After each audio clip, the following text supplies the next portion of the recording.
Hey guys, here's a question I've been asked a lot lately, and I feel maybe it might be a good idea for me to answer this in a video. Somebody described me as brave the other time for leaving my 9-to-5 job and pursuing entrepreneurship and voiceovers full time. I don't know that I saw it as bravery at the time. I think it was a calculated move, and it seems to have worked all right so far. There's a lot of learning I'm still doing, but it's been okay so far.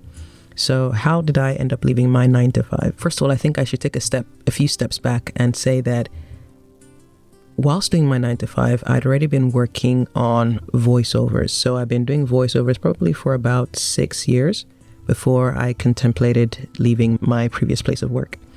And in doing so, I was doing it part-time sort of thing, but having gone into it full-time, I now realize as well that doing a craft part-time when you have another source of income is quite freeing, because then when you start to rely on that for your full source of income, it becomes a little less fun, because then you have the pressure, the added pressure of wanting to make sure that you make enough money to sustain it. So there is that.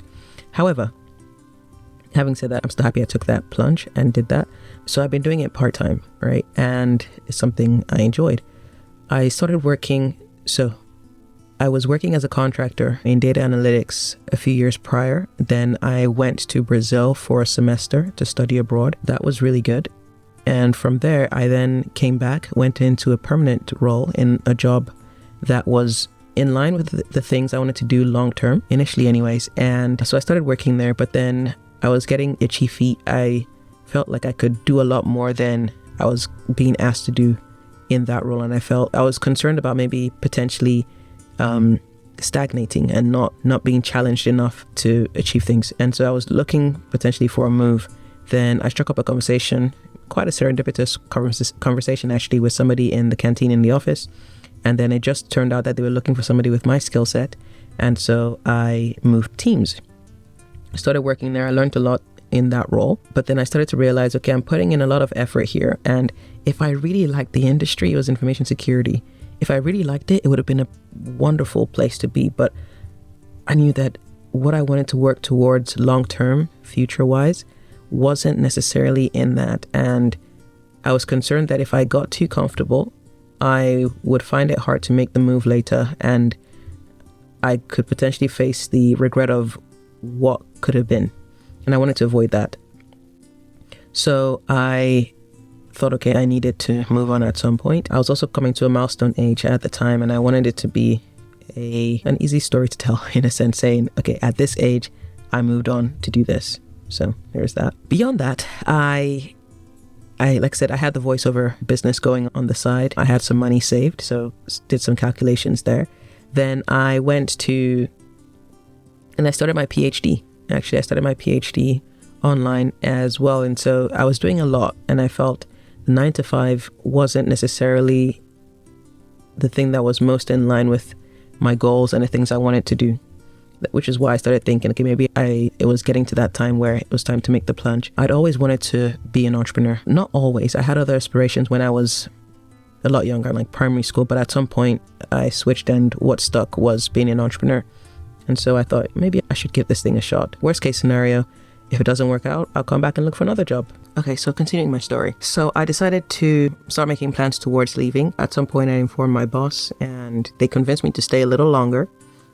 But even after I stayed for a few more months, I started to realize life is only lived in one direction. And I felt that if I didn't leave at that point, it wouldn't get any easier to leave, just with more responsibilities that just come with life and growing up.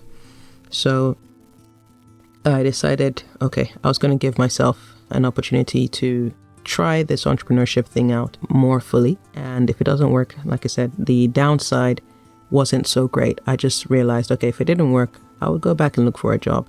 It may not be the exact job I had before. It may be something completely different. And even if it came at a pay cut, I think I would still benefit from knowing that I tried, and then it didn't work out, then wonder what if. So that was what inspired me to make the plunge, in a sense. But I didn't just wake up one morning and decide I'm leaving. I actually put things in place. So I saved money. which is a very important thing.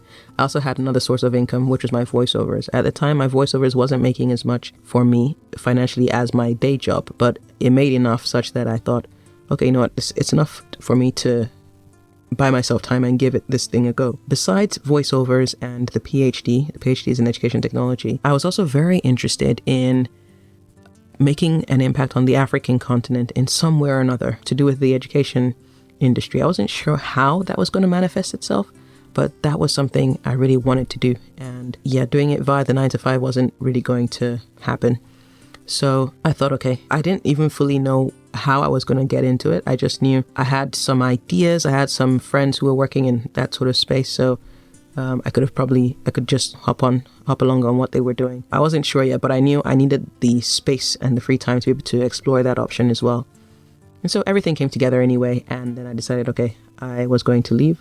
I had money saved and all that. And I was going to put a lot of effort and time into my voiceovers, see how that panned out, and then focus on the other things I'm doing as well. So the PhD and the education business. And as quite a blessing, really, the opportunity that I'm currently working on came up. My co-founder, who I'd met probably 10, 15 years before, spoken to him briefly when I knew what he was working on. I told him at some point, I'm going to be involved in this.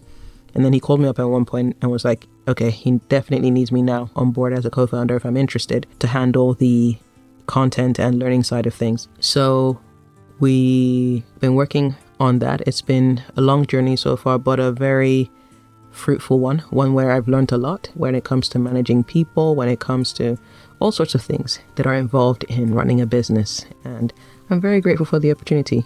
I'm very grateful. I don't know that it was bravery necessarily about me leaving my job. I know it felt necessary. From the outside, it looks like bravery maybe, but for me, it felt like a necessary thing that needed to happen. And it's happened, and I'm grateful. Now, it's not to say I may never go back to a 9 to 5. I'm not ruling that out. But in this current time right now, I'm exploring entrepreneurship, and I'll see how far that takes me. Yeah, like entrepreneurship for me is more of a lifestyle than just a job choice or a source of income choice. What I mean by that is I can go back into employment for a little bit and then come back out and into entrepreneurship, exploring a lot of things. In this period as well, I'm also learning a lot about lead generation, because it's something that's really important for any business. Being able to generate leads, people and businesses that can then convert into paying customers. I need to learn it for voiceovers. I need to learn it the career education startup and any other business I get involved with in the future. So I'm really happy that I'm able to do that and work towards that. We'll see what the future holds. But yeah, I just thought I'd share that with you. This is literally a quick video, no fancy camera setup. I just thought I would quickly sit down, record this, let you know my thoughts and things from my perspective, and hopefully it helps somebody else along their way. I would say, if I was to summarize the advice, if you're thinking of making the plunge, do it wisely. So don't just hand in your notice without a plan. Having an extra source of income, so another source of income to keep you going, even if it's not as much as you were earning, is very helpful.